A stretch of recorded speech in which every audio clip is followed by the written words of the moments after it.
Good evening, ladies and gentlemen.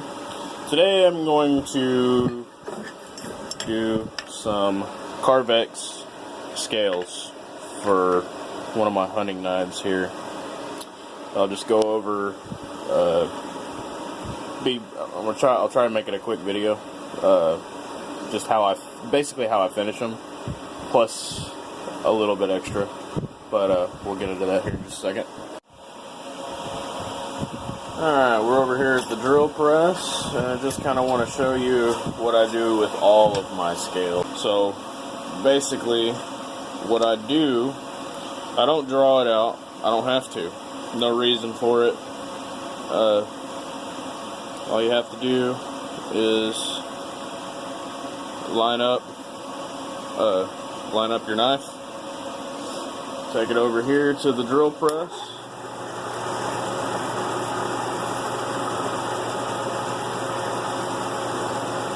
Make a little pilot hole. Go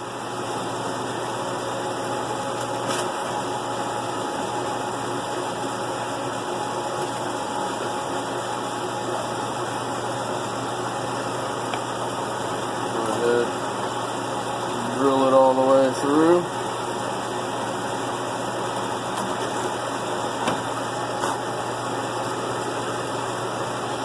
I use wood with the Carvex so that way it doesn't blow out the end.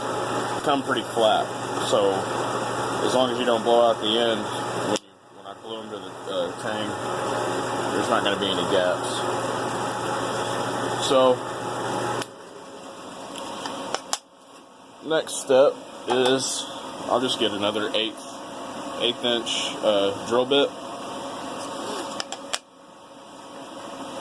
and I'll just dry fit it.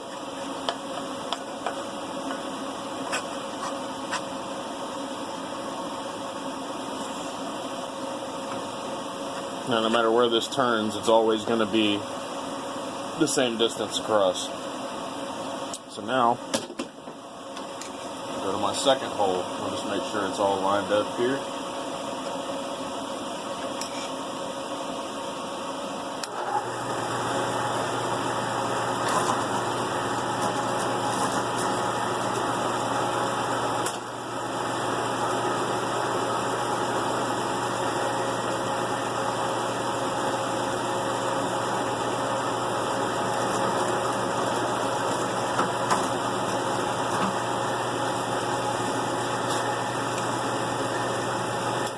See that?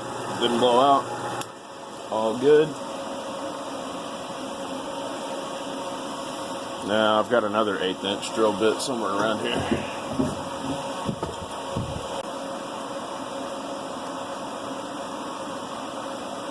Now it's not going to go anywhere. It's not going to move. So I can do my last 1/8 and then my 1/4 inch for the lanyard.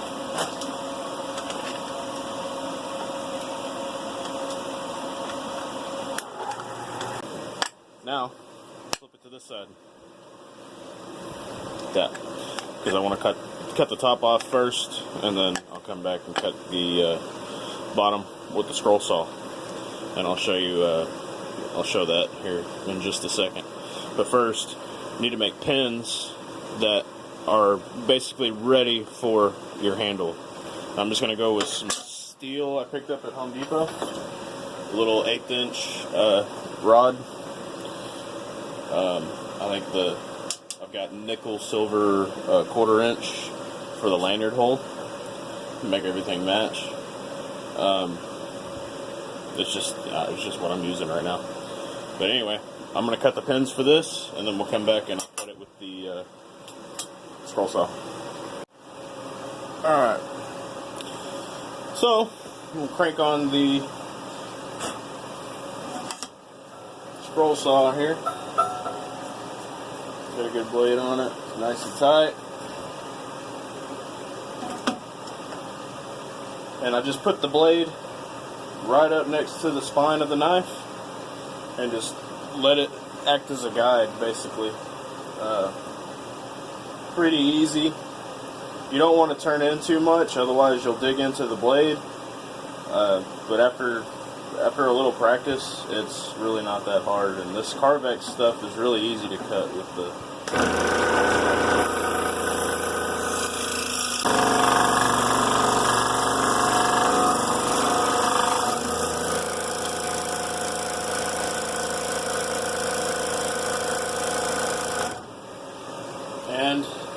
Ta-da!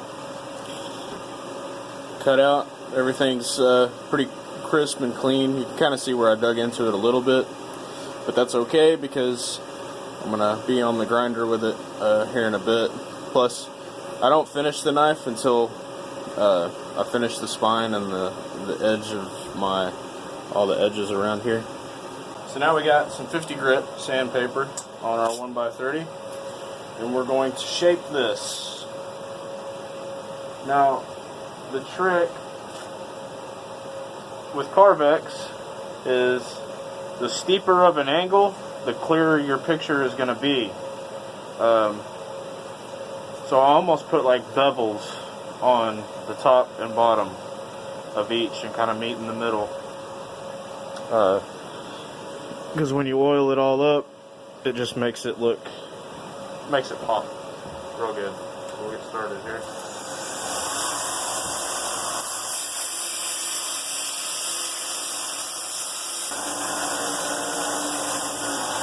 And voila, you have the rough grind on the Carvex. And now I'm going to take it in the house and hand sand the rest, basically. When we come back, I should be in there doing that. So, see you in a bit. Alright, so this is the last part of the Carvex video. I'm showing you this. This is, the bottom is 50 grit right off the belt sander, and the top is 220 grit off just by hand sanding. I've got a little foam block that I use, and just, you know, any kind of flat, not a battery case, but it works for sanding flats. This stuff will tell on you, like it is right here.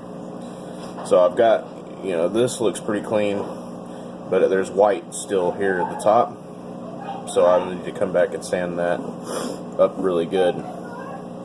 But that's what it looks like up to 220 right here, and then that's straight off the grinder, 50 there, and you can barely see the pattern in it.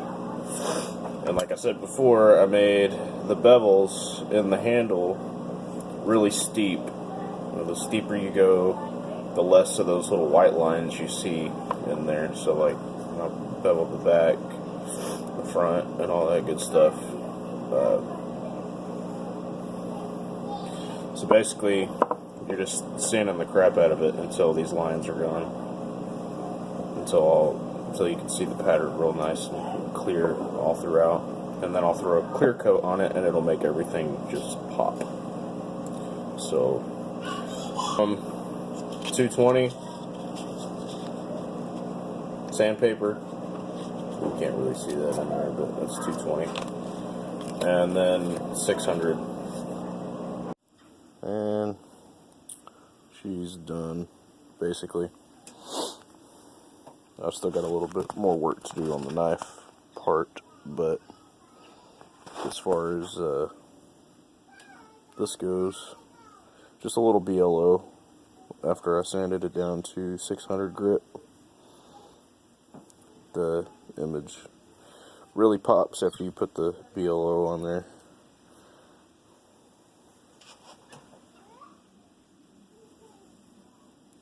And that's that.